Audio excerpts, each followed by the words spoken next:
Hello dear learners, I hope you all are fit and fine. So SSC steno का जो exam हुआ उसकी answer की को लेकर सभी बच्चों के अंदर बहुत टेंशन थी कि आंसर की कब आएगी कब आएगी। जनरली जो आंसर की है वो विद इन 7 to 10 डेज के अंदर आ जाती है।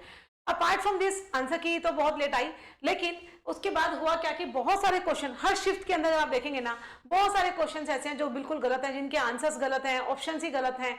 तो ऐसे कौन कौन से क्वेश्चन है जिनको आपको चैलेंज करना है बच्चे। इससे पहले एक वीडियो हमने अपलोड की है, ठीक है, आ गई है। वो थी गेट नंबर 7 की, ठीक है। 7th को जो एग्जाम हुआ था इवनिंग शिफ्ट में, उसमें कौन कौन से क्वेश्चंस को आपको चैलेंज करना है, वो क्वेश्चंस मैंने आपको डिटेल में बताए थे।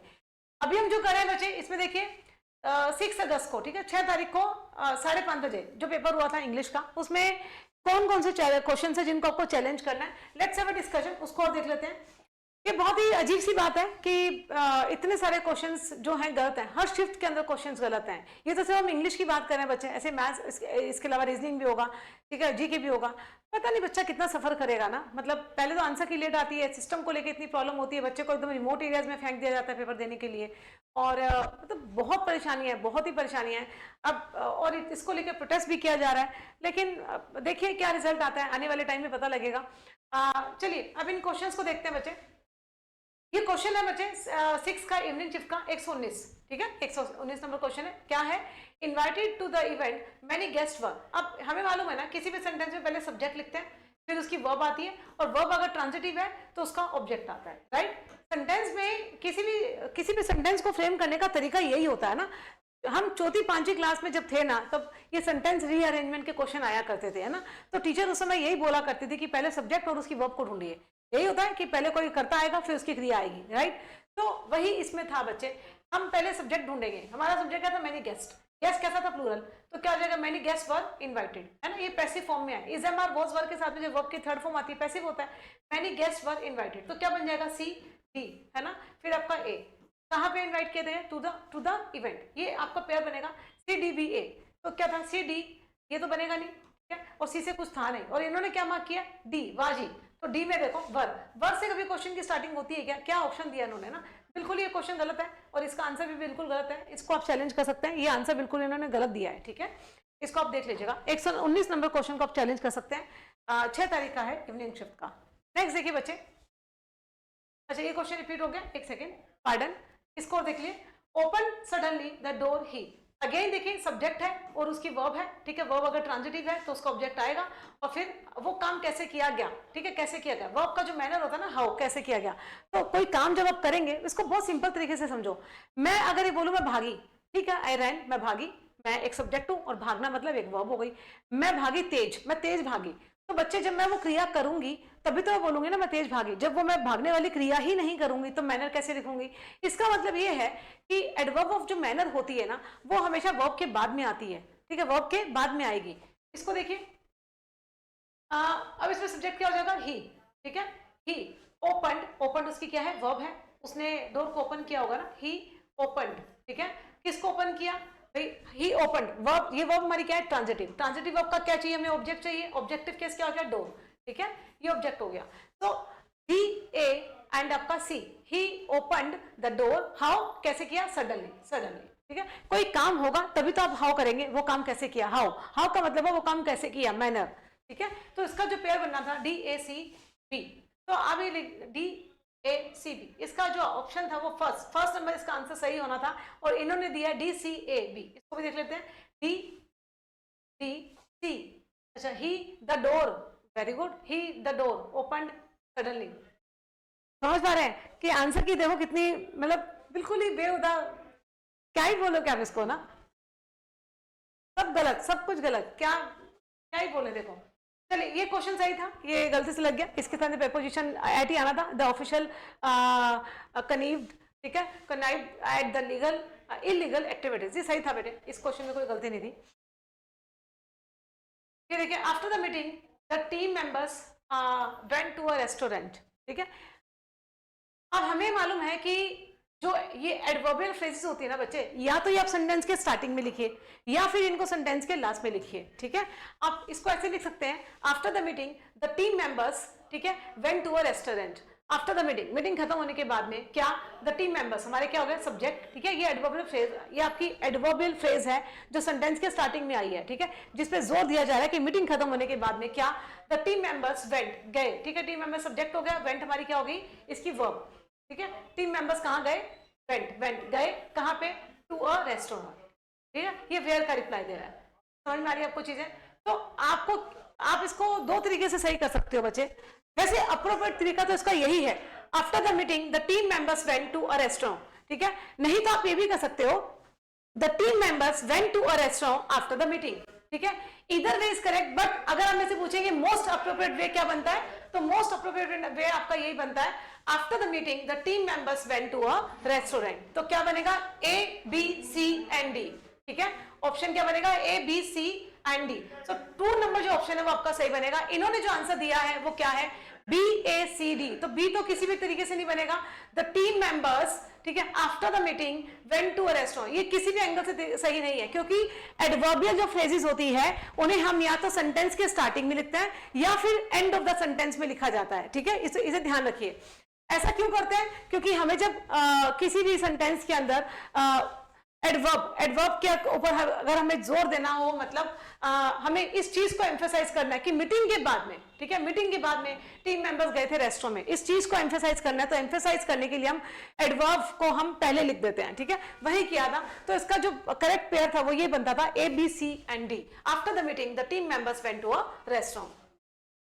नेक्स्ट देखिए, इस क्वेश्चन को देखिए, PQRS आपका पहला जंबल का क्वेश्चन है, इसको ध्यान से देखिएगा, इसमें हमें जो गिवन ऑप्शन है, 4 गिवन ऑप्शंस है, लेकिन पहले जो स्टार्टिंग है वो क्या किससे की गई बेटे, artificial intelligence is reshaping industries, ठीक है, ये दिया हुआ है, आर्टिफिशियल इंटेलिजेंस जो है वो रीशेप कर रही है इंडस्ट्री को, ठीक है, फिर इसका कारण जो है, इन्होंने जो आंसर दिया वो क्या है, SQRP, इसको एक बार देख लेते हैं, artificial intelligence is reshaping industries, क्यों, कैसे रीशेप कर रही है, इसका जस्टिफिकेशन क्या है, from manufacturing to medicine, medicine की मैन्युफैक्चरिंग करके, इट्स इंपैक्ट इज विजिबल, ठीक है, जो इसका इंपैक्ट है वो क्या है, विजिबल है, ठीक है, कोई दिक्कत नहीं है, क्योंकि हम ये बोल रहे हैं artificial intelligence is reshaping industries, industries को रीशेप कर रहा है, कैसे, इसको जस्टिफाई किया गया है, जो हम बोल रहे हैं ना कि आर्टिफिशियल इंटेलिजेंस रीशेप कर रहा है इंडस्ट्रीज को, इसको जस्टिफाई किया है कैसे, from manufacturing to medicine its impact is visible, इसका इंपैक्ट विजिबल है,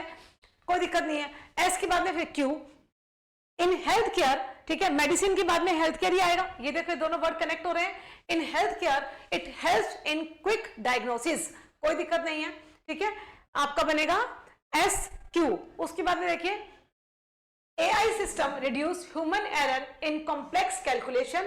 It also improves customer service through the automation. Its future role will only expand. So the correct formation क्या होगा बच्चे, S के बाद में Q, then आपका R and P. So आपका ये जो ऑप्शन यहाँ पे गिवन था ये सही था, ठीक है।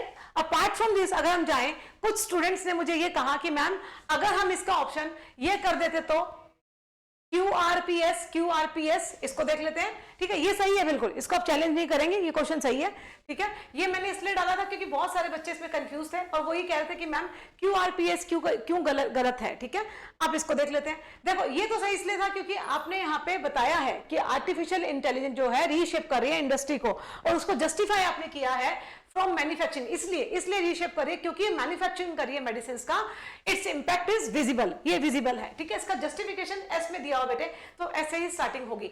लेकिन कुछ बच्चों ने कहा QRPS क्यों नहीं हो सकता, इसको देख लेते हैं। देखिए अगर मैं ये बोलूं artificial intelligence is reshaping industries, ठीक है, in health care it helps quick diagnosis, ठीक है, हेल्थ केयर में डायग्नोस करता है, कोई दिक्कत नहीं है। AI system reduce human error in complex calculation and it also improve services through automation from manufacturing to medicine. मतलब आप देख पा रहे हो कि कहीं से कुछ भी कनेक्टिविटी नहीं हो रही है। अगर मैं इस पे जाऊं QRPS पे तो कहीं से भी कुछ कनेक्टिविटी नहीं हो रही है। यहां पे बच्चे एस से अगर हम स्टार्ट करते हैं तो एटलीस्ट ये जो artificial intelligence is reshaping industry, इसको जस्टिफाई एस के अंदर किया जा रहा है। कैसे? रीशिफ्ट कैसे कर रहा है, from manufacturing to medicine, its impact is visible, ठीक है। सो इसका अप्रोप्रिएट आंसर यही बनता है SQRP। तो यही गिवन था और ये बिल्कुल एकदम 100% सही है, इसको आप चैलेंज नहीं करेंगे, ठीक है।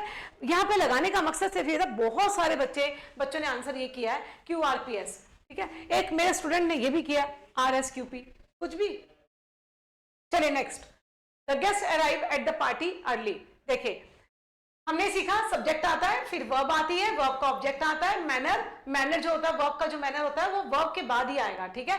या तो इस ऑब्जेक्ट के बाद में मैनर आ जाएगा, ठीक है। अगर इस ऑब्जेक्ट का मतलब प्रेपोजिशन के साथ में ये ऑब्जेक्ट अगर मान लो है जो प्रेपोजिशन के बाद में प्रेपोजिशन फ्रेज को लेके बैठा है, तो उस केस में हम मैनर जो है वर्ब से पहले लिखते हैं। इसको दोबारा समझिए कंसेप्ट को, क्योंकि इस पे काफी क्वेश्चन आए हैं।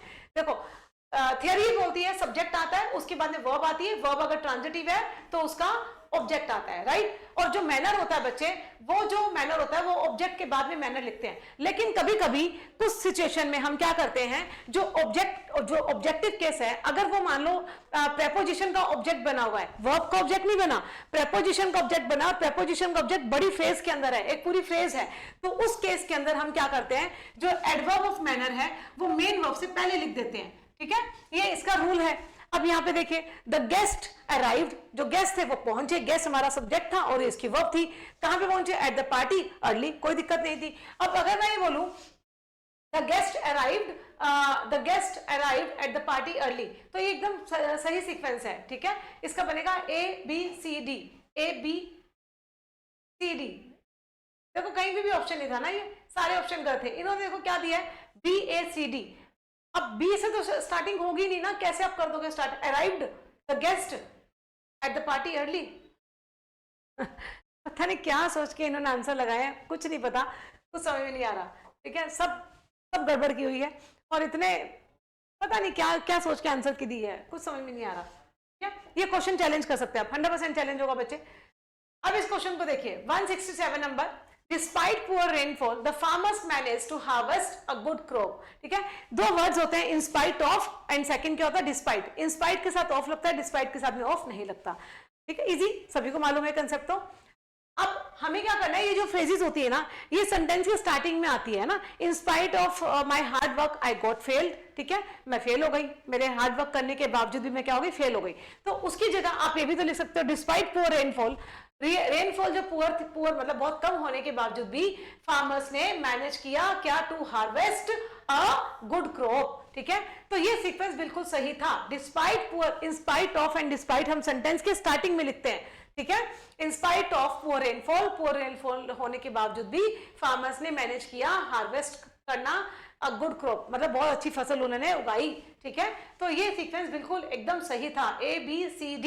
यहाँ पे ABCD से कोई भी ऑप्शन नहीं, इन्होंने दिया है BACD। इसको देख लेते हैं, the farmers despite poor rainfall managed to harvest a good crop. तो ये अप्रोप्रिएट नहीं बनता, ये अप्रोप्रिएट आंसर नहीं बनता, क्योंकि हमने ही सीखा है रूल्स के अंदर, इन स्पाइट ऑफ और डिस्पाइट सेंटेंस के स्टार्टिंग में आते हैं, ठीक है। तो अगर हमने इसको ऐसा बनाए, the farmers despite poor rainfall manage to harvest a good crop, ये रूल नहीं है ना, रूल हमें तो जो हम क्वेश्चन सॉल्व करेंगे वो रूल्स के हिसाब से करेंगे। तो रूल यही बोलता है, इन स्पाइट ऑफ और डिस्पाइट सेंटेंस के हम स्टार्टिंग में लिखते हैं, ठीक है। तो इसका अप्रोप्रिएट आंसर यही होना चाहिए था, sequence A B C and D, despite poor rainfall the farmers manage to harvest a good crop, ठीक है। सो बच्चे ये थे क्वेश्चंस जिनको आपको चैलेंज करना है, 6 की इवनिंग शिफ्ट में क्वेश्चंस आए हुए हैं, ठीक है। इसके अलावा आप कुछ और आप जानना चाहते हैं तो प्लीज आप हमें मैसेज कर सकते हैं। बाकी वीडियो को लाइक करें एंड चैनल को सब्सक्राइब करें। Thank you guys, thank you so much.